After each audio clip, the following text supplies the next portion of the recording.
Alright, so I'm out here with Thunderhead 289 today. We found this truck in the woods. Looks to be a late 60s Ford F250. The water pump's not seized. And the carburetor isn't seized, which usually if the carburetor is seized, then there's a bunch of water inside the engine. Let's see if it moves in gear.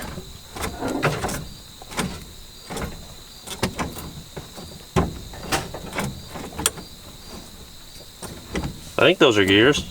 I said, why is stuff like this it's so good get parked all Luke, this truck only had 71,000 on it. I bet you that's original too. That's not rolled. We did not have this in the plans for today.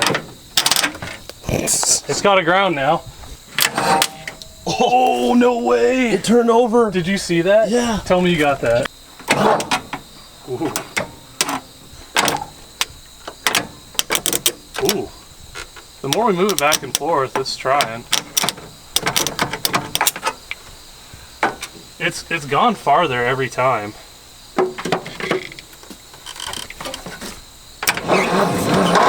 Oh, no way. It's free. Hell yeah. Well, this popped off. Let's try it again, see if we can get some more cranks out of it.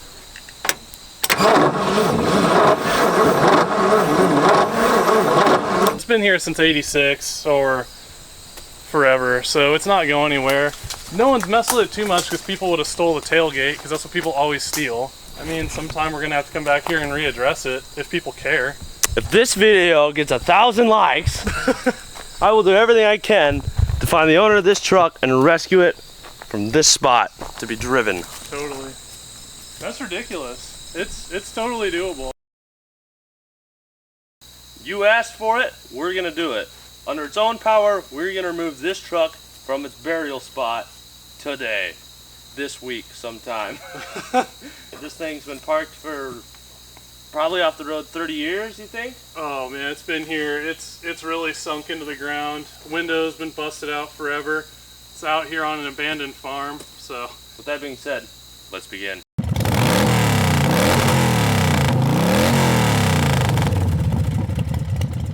Do we want to drive it out of this spot, or do we want to pull it forward to like there? Oh no, we want to drive it out of its grave.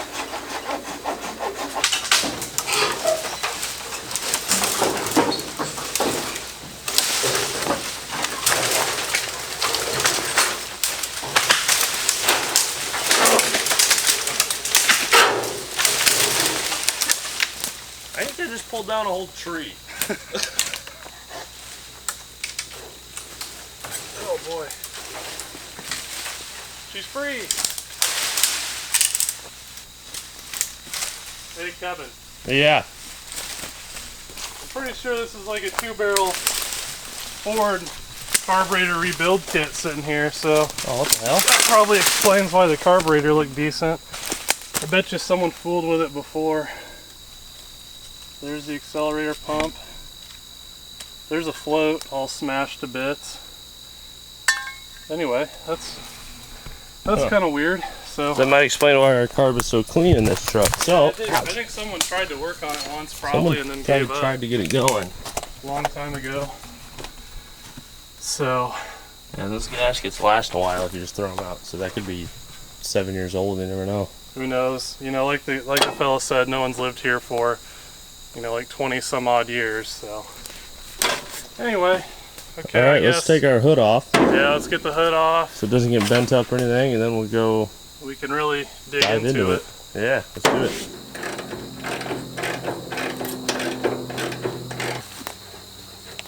Dump that crap off. Pretty good solid hood. Yeah, no doubt. Sweet.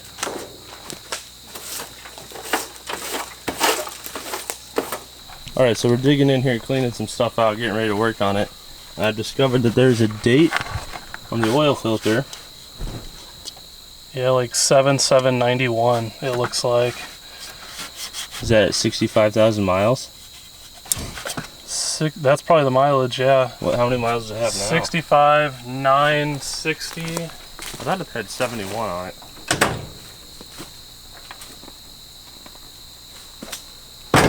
It says 71. Oops. What do these oil filters get to? 5,000 miles? Yeah, oil. And then 65, 9 something. 7/7/91. So, all Alright, so that means this truck has been parked for 26 years. So there's our answer. Yeah, a long time. That's a long time. Yep. So I guess first thing is we want to see if we have spark. Pull all the plugs out and then pour some tranny fluid down the cylinders, because it's sat out here and it's pretty damp in this area. You know, we got mosquitoes. It's kind of like being in a bog. So you know, everything, the cylinders kind of rust up because there'll be an intake valve open and whatever. So I guess go through, pour some ATF down the cylinders, turn it over for a while, try and, you know, free things up before we try and fire it. So I guess we'll do that, check for spark, and then see if it'll even kick over. So anyway, all of our battery cables here, there we go, are, you know, they were cut and someone took the battery out. So we got some new cables, but what do you need to hook onto the other end of the cables? Probably a battery. Yeah, we need a battery. Which we had one charging up and ready for this, but we live about an hour away, and I forgot it. I forgot the battery, I forgot the booster pack, I didn't bring any jumper cables. So we're probably gonna have to get pretty creative. One crappy Walmart battery. So anyway, we're getting our plugs out here, and they've been in there forever. They're pretty darn tight. Spark plug wires are probably questionable. I can't imagine that even ran back in its day when it was together. So who really knows? We have no idea the history of this thing whatsoever. It's got a little bit of oil on the plug, but anyway, we're gonna get these all removed, stick our funnel down there, and pour our ATF in, and hopefully our engine's decent and we can get to fire off. Oh, that one came loose. Improvised jack handle extension, since we don't have a pipe and everything was so tight. Alright, we have a battery now. Here's the problem child one, so it's pretty darn tight. I guess just send it. I wonder if I work it back and forth, if that'll help it. Does it come out at all? Yeah, it moves, but I don't know if it doesn't feel right, you know? Yeah.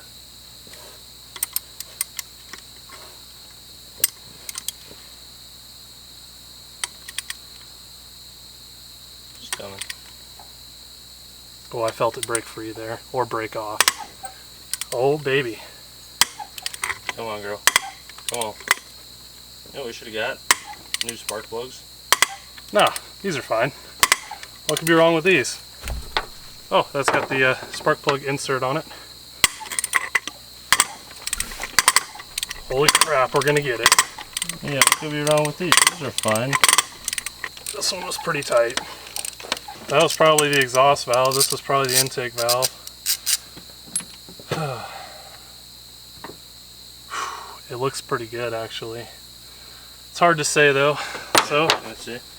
The important part is we still have our threads. We didn't destroy that. So, pour some oil down it. So, just pouring about a splash of tranny fluid down the cylinders. We'll turn it over and throw this all out, but even if we are down a cylinder, you know, that one on the driver's side was pretty tight. If those rings are jacked up, you know, this big old FE engine, even with 7 cylinders, it's got the power to yank this thing right out of its grave if it'll run. So we'll see. She'll run. It's a Ford. It's immortal. She'll run. From the second I laid eyes on her, I said, she'll run. So is there an exact measurement? Asked you how much oil I'm pouring in here? No. None. You're pouring none in there.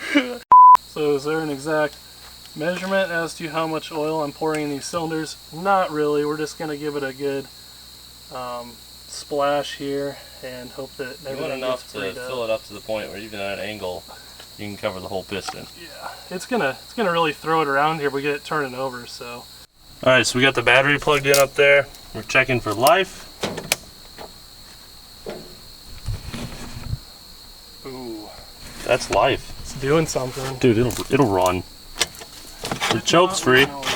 You know, like I said, with that carb kit sitting over in the woods and how clean the carburetor is, which I know it doesn't look clean from this view, but if you remember from our original video of just making it crank over, but someone's been in there. If you look down the barrels of the carb and the venturis, they look pretty clean. So I think someone tried somewhere along the way to get it running again, and it didn't quite work out the way they wanted, but hopefully we succeed where they failed.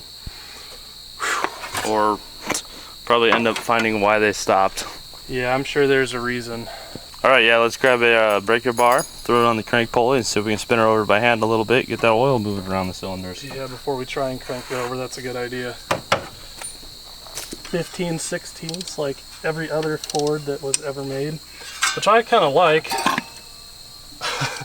Oh look, it's a triple homicide already, which I kind of like over the small block Chevrolet, because you can actually put your socket on it and not destroy it. But yeah, that's why I figured we'd work this. I just got freaking gushed. Probably a good plan to work this around manually. Seems pretty free though. Do you feel like there's any bad spots? I'm not feeling anything that has got a lot of drag to it, so I'm pretty encouraged. She'll run. Hopefully our valve train's not stuck, but again, that's all stuff we're going to figure out here. And that weird noise we heard may have been the fact that we had an open header on one side as well. You know, that and the clutch is stuck, so there's a number of things, but the engine seems pretty free, which is crazy for how long it's sat. I mean, like, check how much gunk is on this thing too. Look at that. So that and all the mouse poop. Oh, it's been here a crazy long time, but that feels free. So, she'll run. As far as the lower rotating assembly, I think it's good. All right, moving on. Our next step is going to be, yeah, we probably want to see if we can get ignition to the thing. We might turn it over, but you know, without a key, we'll have to rig something up for the ignition. But if we can get ignition to it, and then at that point, we're really close to being able to see if it'll actually run. Just spray a little carb cleaner down the carburetor. It's flammable, and kick her over. And if she's gonna light, she'll light. All right. So now, since we don't have a key, we're gonna go ahead and just hot wire our solenoid here. And this is just, you know, goes to show how easy it was to steal this old stuff back in the day. You know, they don't have any hood locks and steering locks, so you could literally, if you ran a power wire over to the coil and you had something like this, you could start the vehicle and really drive it away without much effort. But anyway, basically we're just taking the place of the key with this wire. We could touch it to here or the battery, and now our engine will turn over, and you definitely don't want to stand there.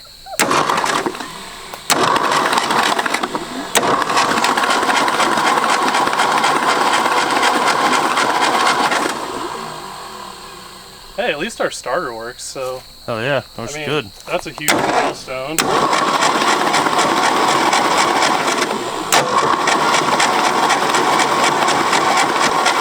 still gonna run.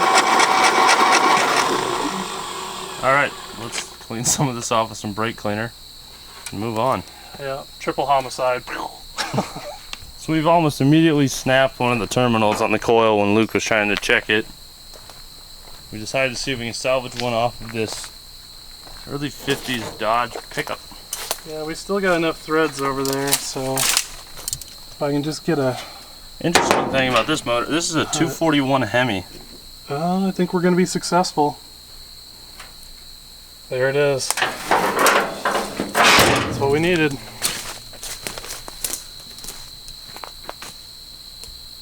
Alright, so what we're doing right now is we're testing out our coil, because apparently we don't have another one of those.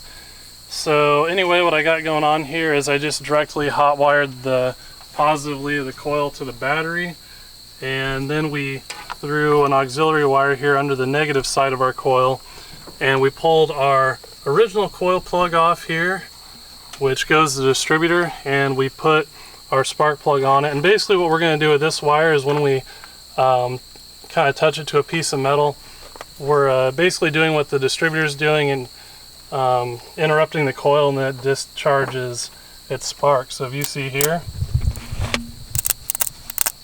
got a nice clean piece that we can get a ground to, and if you look at the spark plug is indeed sparking.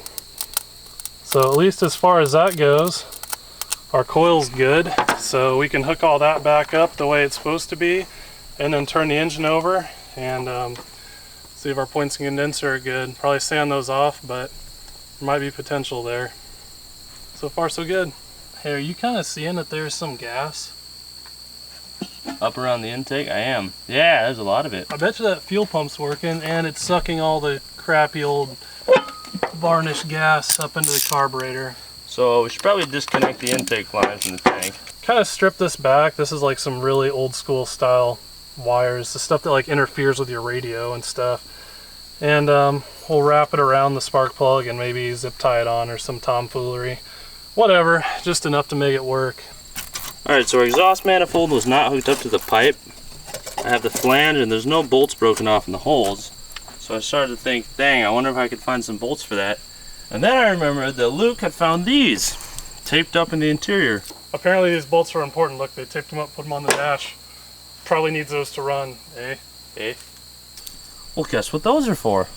Wouldn't you figure they're probably for the exhaust manifold? Bingo.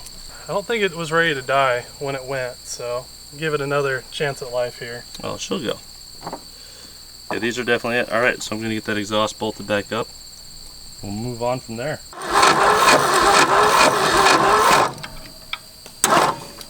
Oh, hey. What? Oh, smoke.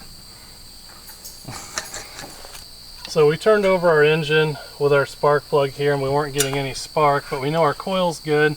So I popped the cap and looked closer at the points and condenser here. Now that the sun's come out and we're not all shaded, and it actually looks pretty darn melty. So it did have the right gap, but it looks like you know, the points were kind of fused together. So, you know, just kind of how we commented, it looks like someone might have tried to have started this up before. I think they wired the ignition components up here wrong and they're all kind of melted. So we got another points and condenser, we're going to put that in and we should be good to go. And I expect once we get that in, we have spark to our spark plug so we can see if it'll do something. Anyway, we're going to set our point gap. We have nothing. Usually you'd use a feeler gauge. So what I'm going to do is I'm going to bring us up to a high point here on our distributor. And we're going to have to eyeball this because I don't have anything again. So we get to our high point here and I'm going to open this up just a smidgen. So it's kind of the same thing we did with our ignition test, where you want to just barely interrupt the spark. Though this isn't perfect, it should be good enough for us to run. Next thing we're going to do is check for any bad spark plug wires and then plug them all in, hit it with some carb cleaner and see if we can make noise. About time, huh? Heck yeah, let's do it. So we're having a little bit of trouble getting spark through our distributor to our plugs, but kind of that test we did with the coil earlier, and that's kind of how you could test a coil on a bench, but how we have it set up here again, just the spark plug hooked into the top of the coil, everything else is hooked up normal. Hit it with some power, and we're getting spark. Now, what we're actually using here is the distributor itself to interrupt that, that connection, and every time that that connection's broken, we're getting a spark. So we know that we got that all, as you can see there, and again, instead of me interrupting it with the wire on the ground, it's just doing it right on in here. So we know that that's probably good. I'm assuming that these old, what I think are called actually solid state wires and all that, there's something, oh, you know what? This just goes to show that we're not all perfect. It probably would work better. Oh my god! If we had the rotor in there. Oh! So we don't make things up. You can see right there that we forgot that straight on camera. So I bet you it has spark now, huh? I bet so. New points condenser, the coil works. Super. Let's hook that all back up right and try again. Okay, maybe it'll do something, maybe it won't. You want to hold the throttle wide open when it cranks? Kinda not really, but sure. Yeah, give it its best chance. Alright. Oh, baby. Alright. Ooh, smoky.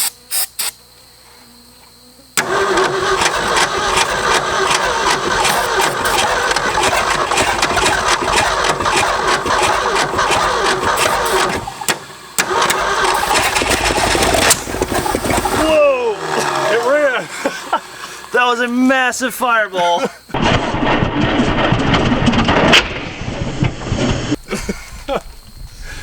You want to do it again? Yeah.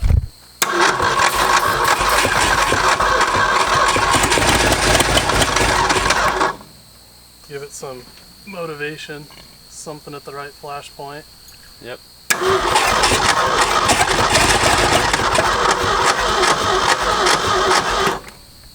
She just chugged it. Yeah,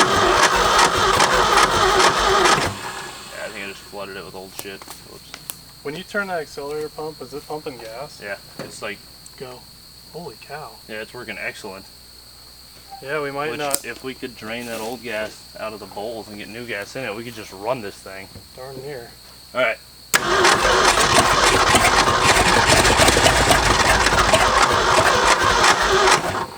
Alright, you see how it's kicking over on some cylinders and not on others? So I think what we could do is foam out a few of these spark plug wires, but you know, I'd venture to say kind of how that one deteriorated when I pulled it apart. I'm thinking that quite a few of them are probably deteriorated and they're not making good connection, because as you hear it when it kicks over, it's only firing on a few cylinders. Mm-hmm. So plus this one's half zip tie. Yeah, that one's zip tied on. So yeah, I think we're gonna need some new plug wires since those are completely dry rotted. And we might actually do something, but it's good enough to run, so I bet you we can make it idle, no doubt. Alright, new plug wires, parts run, get some sandwiches, charge the cameras, put the battery back in my truck, go talk to the guy who actually owns this so we can buy it from him, and move on from there. Yep. Yeah, he's available today, so we can actually transfer the title and we'll be good to go. Alright, let's do it.